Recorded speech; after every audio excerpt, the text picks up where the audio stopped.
మీ business విస్తరించాలనుకుంటున్నారా? మార్చి 16-17 హైటెక్స్ లో franchise India biggest ఫ్రో expo.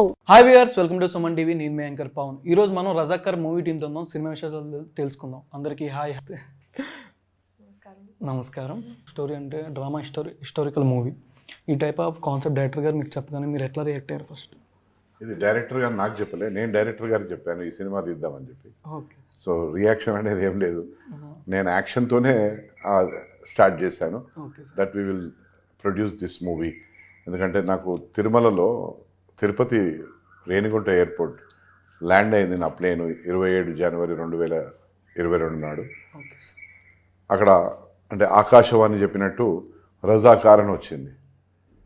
So plane నుంచి బయటకు వచ్చి కారులో కూర్చోగానే నేను ఇప్పుడు డైరెక్షన్ చేసిన యాటా సత్యనారాయణకు ఫోన్ చేశాను. ఇట్లా నేను ఇక్కడ ల్యాండ్ కాగానే రజాకార్ అని వచ్చింది. నాకు ఇంట్యూషను. నేను అనుకుంటా స్వామివారు చెప్తున్నారు, తిరుమల స్వామివారే చెప్తున్నారు, వెంకటేశ్వర స్వామి గారు ఈ సినిమా తీయాలి, ప్రపంచానికి చెప్పాలి. ఆనాడు జరిగిన అకృత్యాలు హిందువుల మీద, ఆనాటి రాజు మీరు ఉస్మాన్ అలీ పాషా, ఖాసిం రిజ్వీ, మళ్ళీ వాళ్ళ ప్రైవేట్ సైన్యం ఏదైతే రజాకార్లు ఉన్నారో వాళ్ళు చేసిన అకృత్యాలను, దారుణాలను ఈనాటి సమాజానికి తెలియజెప్పాలి అనే ఆలోచన. ఈ ఆటగారు బాగుంటుంది సార్, మంచి ఐడియా. పేరేంటిదంటే చెప్పాను కదా, రజాకారే ఉంటుంది, ఇంకా అంతకంటే ఎక్కువ ఉంటుంది. రజాకర్ అంటే అసలు మీనింగ్ ఏంటి సార్? నార్మల్గా స్వయం సేవక్. స్వయం సేవక్. No volunteer actually. అదే స్వయం సేవక్. స్వయం సేవక్. ఓకే. ఇది తప్పైన పేరేం కాదండి, స్వయం సేవక్. బట్ అది ఎలా అది అలాగా దానికి ఉన్న మీనింగే మార్చేశారన్నది ఈ మూవీ. ఓకే. అంటే మీకు ఈ స్టోరీ చెప్పగానే పర్టికులర్ ఫేవరెట్ సీన్ అనేది ఉంటుందిగా మ్యామ్, ఏ సినిమా నచ్చిందా మీకు? అంటే మిగతా సినిమాలాగా ఇది స్టోరీ నరేషన్ ఏమి ఉండదండి. డైరెక్టర్ గారు అలా నాకే కాదు ఇంకెవరికి ఇచ్చి ఉండరన్నది నా నమ్మకం. మేము ఏ క్యారెక్టర్ అయితే చేస్తున్నామో, అంటే ఈ మూవీకి సంబంధించి ఎట్లా ఉంటుందంటే అండి, ప్రతి క్యారెక్టర్ది లేదా ప్రతి ఒక్కటి ఒక్కొక్క సెగ్మెంట్స్ అండి. అంటే జరిగినవి చాలా ఉన్నాయి, అందులో కొన్ని ముఖ్యమైన సంఘటనలు మాత్రం తీసుకొని వాటికి సంబంధించింది వస్తున్నాయి. కాబట్టి ఇప్పుడు నాకు సంబంధించినంతవరకు ఈ మూవీ ఏంటని మీరు హోల్గా అడిగితే నాకు తెలీదు. ఓకే. మేబీ ఐ బిలీవ్ అనుకి కూడా తెలీదు, మన అనసూయ గారికి కూడా తెలీదు, ప్రేమ గారికి కూడా తెలీదు, ఎవరికి తెలీదు.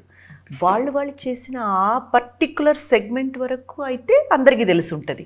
ఎందుకంటే the whole movie only producer గారికి, డైరెక్టర్ గారికి మాత్రమే తెలుసు, A to Z.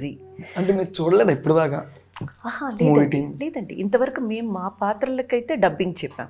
అంటే డబ్బింగ్ చెప్పినప్పుడు మనం కొంతవరకు అయితే చూస్తాం కదండి, అంతవరకే తెలుసు. And I believe every actor అంతవరకే తెలుసు అని. సో మేము చేసిన క్యారెక్టర్ వరకే మాకు తెలుసు. కానీ ఈ మూవీ దేనికి సంబంధించింది అంటే ఏం వీళ్ళు చూపెట్టపోతున్నారు అన్నది ఒక చిన్న ఐడియా ఉందే తప్ప ద ఎంటైర్ మూవీ గురించి అయితే మాత్రం ఐడియా లేదండి. 2 days నుంచి సోషల్ మీడియాలో మంచి రీల్స్ పరంగా, పోస్టుల పరంగా ఎక్కడ చూసినా కనిపిస్తున్నారు. మీరేనా కాదా? ఒక్కో ఫోటోకి అసలు లుకింగ్ డిఫరెంట్, వచ్చిన పోస్టర్ లుక్ కానీ దానికి ఎట్లా ఫీల్ అవుతున్నారు? ఫస్ట్ డెబ్యూ ఫిल्म కదా, how is your feel? Obviously मेरा एक्सपीरियंस बहुत अच्छा था. एक फर्स्ट टाइम एक्टर के लिए आना, परफॉर्म करना, उसके लिए बहुत ज़रूरी है कि समर भी प्रोडक्शन या कोई भी प्रोडक्शन हाउस आपको बहुत नर्चरिंग एनवायरनमेंट दे, a place where you can grow also. So that was the kind of environment मेरे को यहाँ पे मिला, सो दैट मैं अपने best of my capability I try to perform. Last time Mysore ప్యాలెస్లో షూట్ జరిగింది జూలైలో ఆర్ జూన్. ఏదైనా మెమరీ షేర్ చేసుకోవచ్చు కదా shooting time? it was really fun also. बहुत बड़ा learning experience था because Makaran sir he is a very good actor. तो मुझे उनके साथ स्क्रीन शेयर करने का मौका मिला. उनके it was an honor for me. And moreover वो इतने अच्छे हैं कि उनके साथ ऑन स्क्रीन केमिस्ट्री बनाना मेरे लिए एक चैलेंज था शुरू में. But anyhow it was very well. Even the production house इतना they were very caring about me कि फर्स्ट शॉट होके भी everyone started clapping to मेरे को प्रोत्साहन देने के लिए. तो everyone worked in very good coordination. It was executed very well. Very good experience it was. Gudur Narayana Reddy గారు సార్, అంటే ఇప్పుడు ట్రైలర్లో స్టార్టింగ్ మ్యాప్ చూపిస్తూ హైదరాబాద్ని మరో అంటే ఎక్కువ ముసల్మాన్లే ఉండాలి అన్నట్టు మరో బంగ్లాదేశ్ చేస్తున్నట్టు కొద్దిగా అనిపించింది. దీని ద్వారా జనాలకి ఏమి చూపిస్తారు అంటే పబ్లిక్కి? హైదరాబాద్ అనేది ఆనాటి నుంచి గతంలో హైదరాబాద్ అనే నగరం భారతదేశానికి ఒక గుండెకాయ లాంటిది.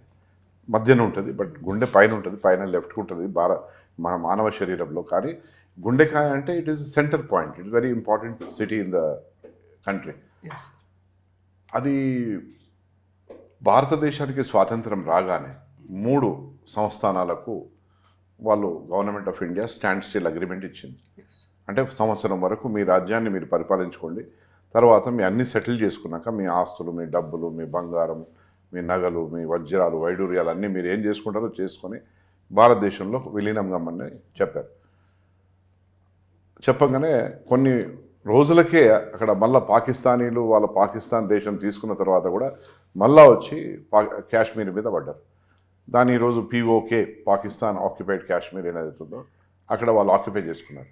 అప్పటి రాజు హరి సింగ్ గారు భారత ప్రభుత్వం దగ్గరకు వచ్చి చేతులు ఎత్తేసి, మీరు భారతదేశంలోని విలీనం చేస్తాను, మీరు చూసుకోండి, ఇంకా ఈ వ్యవహారం నాతో కాదన్నాడు. అప్పుడు జరిగిన నష్టం జరిగిపోయింది.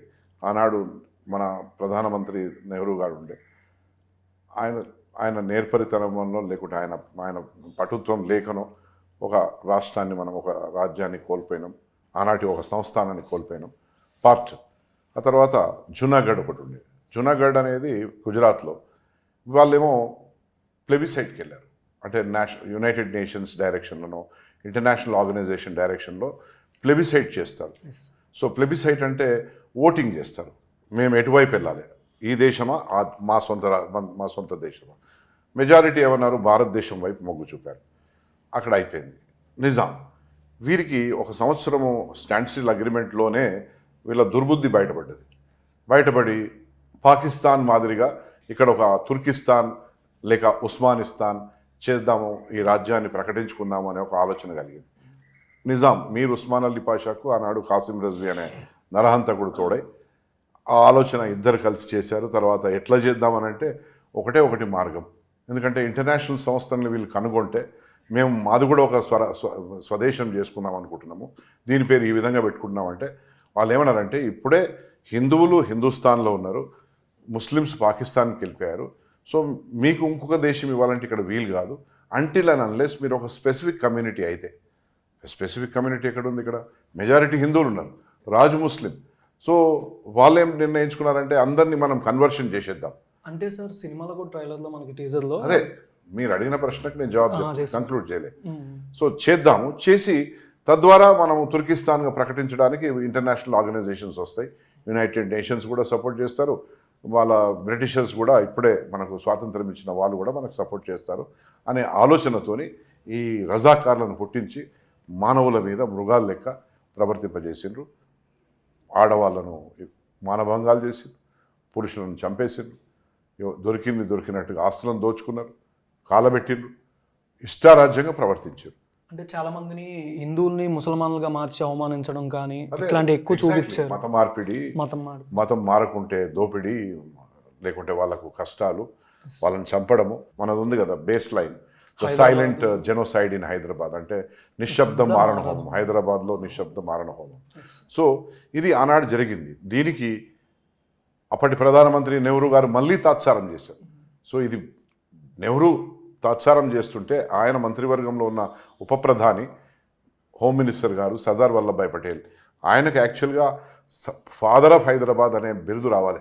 హైదరాబాద్ అంటే ఈ సంస్థానం, ఇప్పటి పూర్తి తెలంగాణ, 5 జిల్లాలు మహారాష్ట్రలో, 3 జిల్లాలు కర్ణాటకలో. సో ఈ ప్రాంతాన్ని అంతా ఆ రోజు దీనికి స్వాతంత్రం ఇప్పించింది సర్దార్ వల్లభాయ్ పటేల్. అది కూడా పోలీస్ యాక్షన్, ఆపరేషన్ పోలో అనేది అయితే పెట్టిండో దాంట్లో మిలిటరీ కూడా పాల్గొని వీళ్ళను, ఈ దుష్టశక్తులందరినీ వీలైనంత కాడికి సంహరించి తక్కినోళ్ళను దేశం నుంచి పారదోలండి. ఎక్కువ సోషల్ మీడియాలో మీరు కనిపిస్తుంటారు, శ్రీదేవి డ్రామా కానీ జబర్దస్త్ కానీ. అంటే ఈ మూవీ ప్రమోషన్ మీ దాంట్లో కూడా ఏదైనా చేయొచ్చు కదా? అంటే నార్మల్గా రీల్స్ పరంగా నిన్నటి నుంచి అనుశ్రీయ బాగా వస్తున్నాయి సోషల్ మీడియాలో. అవునండి, అంటే నాకు ఏదైతే వీళ్ళు పంపిస్తున్నారో అది నేను స్టోరీస్ కింద, నా ఇన్స్టాలో మీరు స్టోరీస్ కింద చూసారంటే రెగ్యులర్గా వస్తుందండి. అంటే 10 days to go, 8 days to go, తర్వాత అక్కడ విమెన్స్ డేకి మనం ఏదైతే పోస్టర్ రిలీజ్ చేశారో పోస్టర్ దగ్గర నుంచి అన్నీ కూడా వస్తున్నాయండి. రీల్స్ చేయడం ఎక్కడ ఆగిపోయామంటే డైరెక్టర్ గారు వీడియో ఏది వద్దన్నారండి. ఆ మధ్య నేను షూటింగ్ స్పాట్లో తీసిన ఒక వీడియో, అంటే మేము ఎడ్ల బండి మీద వెళ్తున్నట్టు ఒక వీడియో, అది షూటింగ్ స్పాట్లో ఉన్నప్పుడు ఊరికే తీసుకున్నాము, సరదాగా తీసుకున్నాం. ఎందుకంటే ఎడ్ల బండి మీద ఎక్కి తోలడం అన్నది చాలా సరదా ఒకటి, రెండోది మళ్ళీ మళ్ళీ మనకు జరిగే పని కాదు కదా. అది తీసుకుంటే ఆ వీడియో నేను పోస్ట్ చేశాను, నా స్టోరీస్లో పెట్టాను ఇన్స్టాలో. డైరెక్టర్ గారు వద్దన్నారు, వద్దండి జస్ట్ ఫొటోస్ వరకు అయితే మీరు పెట్టండి, మళ్ళీ ఈ క్యారెక్టర్ అంతగా మనం ఓపెన్ చెయ్యొద్దు. కాన్సెప్చువల్ వీడియోస్ ఏమైనా చేస్తూ ఉంటారు కదా ఆ టైప్లో. ఇది చెయ్యలేమండి, ఎందుకంటే చాకలి ఐలమ్మ అనే ఆవిడ ఒక వీర మహిళ అండ్ మన తెలంగాణకి ఒక గర్వకారణం అండి. ఆవిడ మహిళా సమాజానికి ఒక గర్వకారణం అయినటువంటి ఒక మహా వ్యక్తి.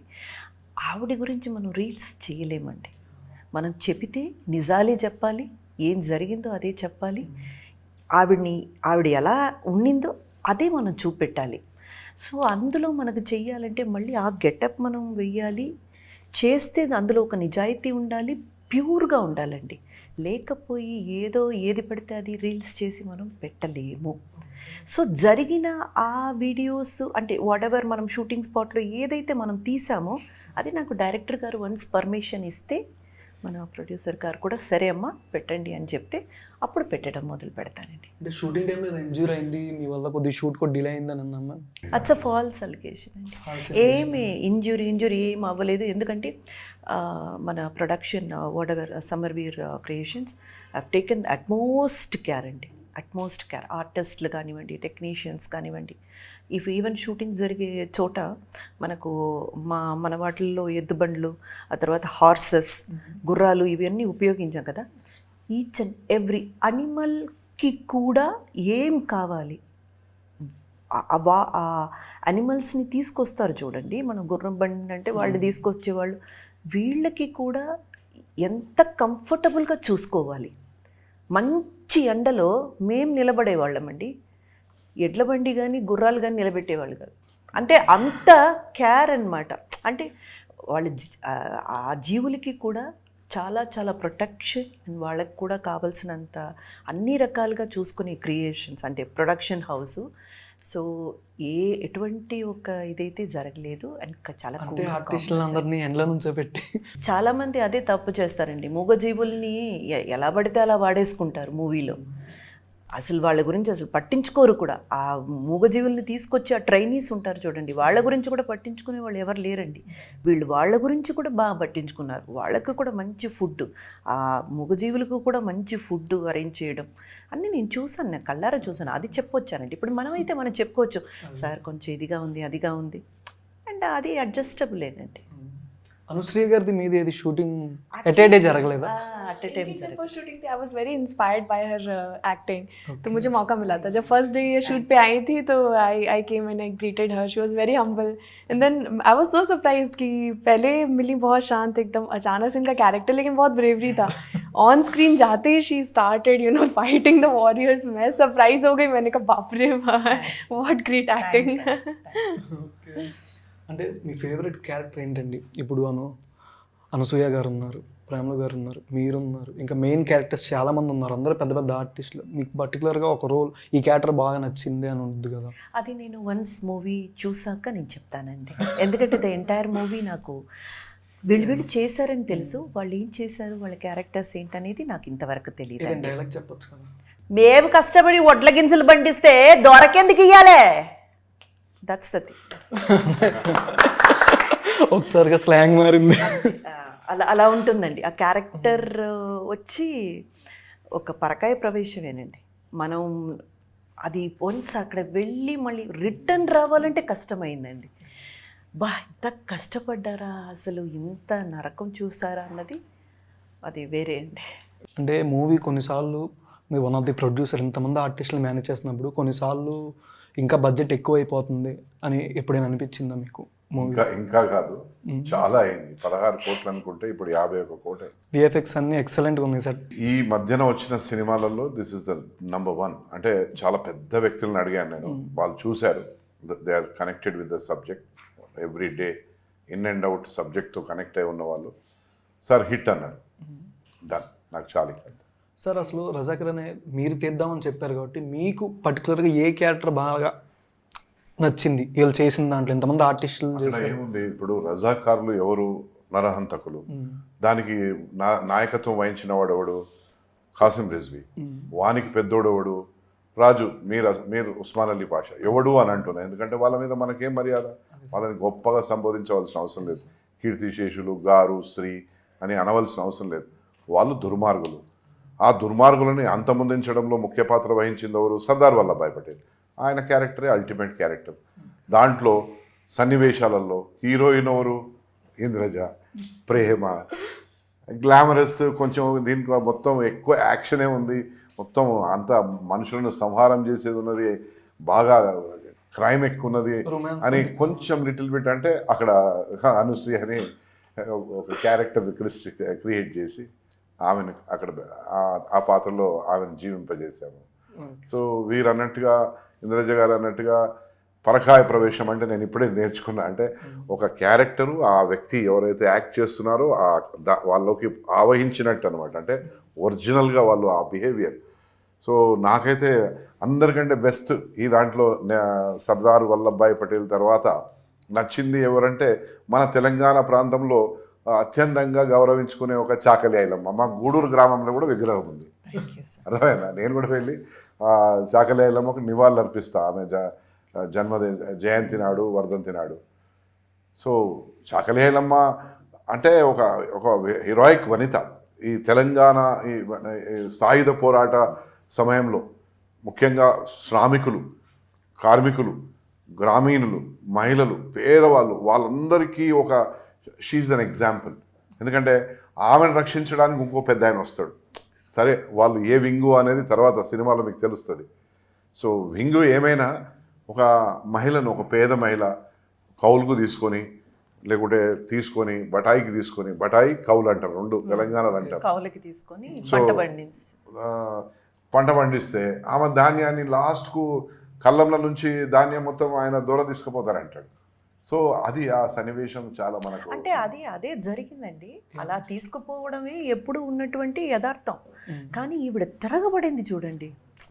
ఒక మహిళగా ఉండి అసలు మగాళ్ళు కూడా ఎవ్వరూ ఒక మాట నోరెత్తి అడగక వచ్చినట్టు ఇచ్చేసుకుంటూ వెళ్ళిపోతుంటే ఒక మహిళగా నిలబడి నేను ఎందుకు ఇయ్యాలి అని అడిగింది చూడండి. ఆ తిరగబడ్డం ఆ సమయంలో నేను చెప్పేదండి. ఇంకా మనం బ్యాక్ వెళ్తే ఒక 46, 47లో అయితే అన్ఇమాజినబుల్ అండి, అన్ఇమాజినబుల్. అండ్ ఆవిడకి తెలుసు దీని కాన్సిక్వెన్సెస్ ఏంటి, ఇలా మాట్లాడడం వల్ల ఏం జరుగుతుంది, అది తెలిసి కూడా తిరగబడ్డం అన్నది అది ఒక ప్రత్యేకంగా ఒక వ్యక్తికి సంబంధించిన విషయం కాదండి. నేను ఈరోజు తిరగబడుతున్నాను, నువ్వు రేపు ఇది నేర్చుకోవాలి, నువ్వు తిరగబడాలి. ఇలా ఒకరు కాదు, ఇద్దరు కాదు, 10 మంది తిరగబడితే ఉద్యమం, 100 మంది తిరగబడితే యుద్ధం. See that kind of a scenario she has made. అది ఎంత పెద్ద విషయం అండి. I'm truly blessed. అండ్ నిజంగా చెప్పాలంటే ఎప్పటికీ రుణపడి ఈ క్యారెక్టర్ చాకలి ఐలమ్మ అన్న క్యారెక్టర్ నన్ను ఎన్నుకోవడానికి నా మీద నమ్మకంతో ఈ క్యారెక్టర్ తను ప్లే చేస్తుందని నమ్మకంతో నాకు ఇచ్చినటువంటి ప్రొడ్యూసర్ గారికి, డైరెక్టర్ గారికి ఎప్పటికీ రుణపడి ఉంటాను. చెప్పాలంటే ఇప్పుడు తెలంగాణలో Chakali Ilamma is one of the very legend అనమాట. అంటే ఒక ఉక్కు మహిళగా పేరు తెచ్చుకుంది. ఎందుకంటే ఎంతోమంది పురుషులు కూడా పోరాటం చేయలేరు, అందరూ రుమాలు కిందికి తీసి ఇట్లా అయ్యా దొర, అయ్యా బాంచన అన్న పరిస్థితి అనమాట. అయ్యా బాంచనే కాదు, లేచింది వీర మహిళ, 2 కొడవలు పట్టుకొని వేటాడింది. So it is definitely a great thing. ఆమె హిస్టరీలో నిలిచిపోతుంది. ఎందుకంటే చాకలి ఐలమ్మ కూడా ఇంద్రజ గారి వలన ఒక మంచి నివాళులు అర్పించినట్టు కూడా అవుతుంది ఈ సినిమా ద్వారా. ఎందుకంటే పేదవాళ్ళని మర్చిపోతారు, ఎవరో పెద్దోళ్ళను, ఇక్కడ అట్లా కాదనమాట, అత్యంత పేదవాళ్ళను, వాళ్ళని కూడా మనం క్యారెక్టర్ ఇచ్చి వాళ్ళు ఏం చేశారు, ఏ సమయంలో ఏ ఊర్లో వాళ్ళు ఏ విధంగా తిరగబడ్డారు అనే సన్నివేశాలలో she has really excelled in a very big way. I really appreciate. Anushree గారు, మీ ఫ్యామిలీ నుంచి ఎట్లాంటి ఫీడ్బ్యాక్ వచ్చింది ఈ మూవీకి ట్రైలర్ రిలీజ్ అవ్వగానే? Everyone said the same thing, goosebumps. सबको after watching the trailer सबको goosebumps आ रहे हैं. They are so inspired कि कैसे हर एक कैरेक्टर ने इतना अच्छा अपना निभाया है किरदार. और हम सब वेट कर रहे हैं बस 15th मार्च का. We'll go watch. Very excited about it. Dialogue గుర్తుందా తెలుగులో? నేను కొంచెం షై ఫీల్ చేస్తున్నాను, బట్ నేను మా తెలుగు ఆడియన్స్ కోసంలో ట్రై చేసింది. ట్రై చేసి ఓకే. ఒక 2 వర్డ్స్. ట్రైలర్ రిలీజ్ అయినప్పటి నుంచి అండ్ ఈ మూవీ గురించి ఒక విషయం అనేది బయటకు వచ్చి తెలియడం స్టార్ట్ అయిన దగ్గర నుంచి చాలా వరకు వివాదాస్పదంగా ఉండేటువంటి ఒక విషయం ఏంటంటే ఇది it is against Muslims, Muslims అన్నది వివాదాస్పదం అవుతుంది, మీ అందరికీ తెలిసిన విషయమే. కానీ నిజం ఏంటంటే అండి, యథార్థం ఏంటంటే ఆ సమయంలో ఇప్పుడు మనం తీసే మూవీ రజాకర్ అండి. రజాకర్లు ఉన్న సమయంలో అక్కడ ఏం జరిగింది, అక్కడ ఏమేమి ఎదుర్కొన్నారు, అక్కడ ఉన్న ఆ ప్రాంతానికి చెందినటువంటి ఆ ప్రజలు ఏమేమి ఎదుర్కొన్నారు, ఇది మనం చూపించడానికి మన ప్రొడ్యూసర్ గారు, డైరెక్టర్ గారు ప్రయత్నించారు అంతే తప్ప ఇదేదో ముస్లిమ్స్కి వ్యతిరేకంగా లేదా మన మధ్య బాయ్ అని కలిసి మెలిసి ఉన్నటువంటి వాళ్లకు ఏదో మనం మీరంతా ఇలా మేమంతా ఇలా అని చూపించడానికో ఇది తీసినటువంటి మూవీ అయితే కాదండి. అది నేను చెప్పాలనుకున్నాను. ఎందుకంటే మన డైరెక్టర్ గారు మాట్లాడిన ప్రతి ఇంటర్వ్యూలో కూడా చాలా స్పష్టంగా చెప్పారండి. ఈ ఎవరైతే ఇప్పుడు సార్ చెప్తున్నారో ఈ ఉస్మాన్ అలీ ఖాన్ అని ఆ 7th నవాబ్, అంతకుముందు 6th నవాబ్ ఉన్నారండి. ఆ 6th నవాబు మెహబూబ్ అలీ ఖాన్ అని, ఆయన దేవుడండి. ఆ ప్రాంతానికి చెందిన మనుషులకి ఆయన దేవుడు. ఎందుకంటే ఈరోజు మనకు డ్రైనేజ్ సిస్టమ్ ఉంది కదండి, దానికి పునాది వేసిన ఆయన మెహబూబ్ అలీ ఖాన్. సో మనం అందరినీ తప్పు పట్టట్లేదు, ముస్లిమ్స్ని మనం యాంటీ ముస్లిం మూవీ కాదు, ప్రతి ఒక్క ముస్లింని మనం వచ్చేసి నువ్వు బ్యాడ్ అని చెప్పట్లేదు. ఆ పర్టికులర్ టైంలో ఈ రజాకర్ అనేది ఎవడైతే కాజిం రజ్వీ అనే వాడి కింద ఫామ్ అయిందో, ఏదైతే అతనికి అప్పచెప్పారో ఒక పని ఇది ఇలా జరగాలి అనేసి, ఆ పర్టికులర్ విషయం మీద తీసిన మూవీ ఇది. సో డెఫినెట్లీ ఈ మూవీని ఇది యాంటీ ముస్లిం అని ఎవరైతే ఫీల్ అవుతున్నారో, బాధపడుతున్నారో వాళ్ళు కూడా వచ్చి చూస్తే ఓహో వీళ్ళు ఇది కాదు చెప్పదలుచుకున్నది, వీళ్ళు చెప్పాలనుకున్నది వేరు అని ఫీల్ అవుతారండి. సో డెఫినెట్లీ ఈ మూవీ ఈ ఒక్క పర్టికులర్ ఇన్సిడెంట్ని చూపించడానికి అండ్ మనం ఎంతైతే ఆ రజాకర్ల వల్ల కష్టపడ్డారు, ఏం జరిగిందని ఒక హిస్టారికల్ ఇన్సిడెంట్ని ముందు పెట్టడానికి తీసిన మూవీయే తప్ప ఇది ఎవరికి వ్యతిరేకంగానో ఎవరిని వచ్చి బాధపట్టించాలనో లేదా కించపరించాలనో తీసిన మూవీ అయితే కాదండి. అది చెప్పాలనుకున్నాను. Thank you so much for watching Suman TV. నేను మ్యాంకర్ పామ్.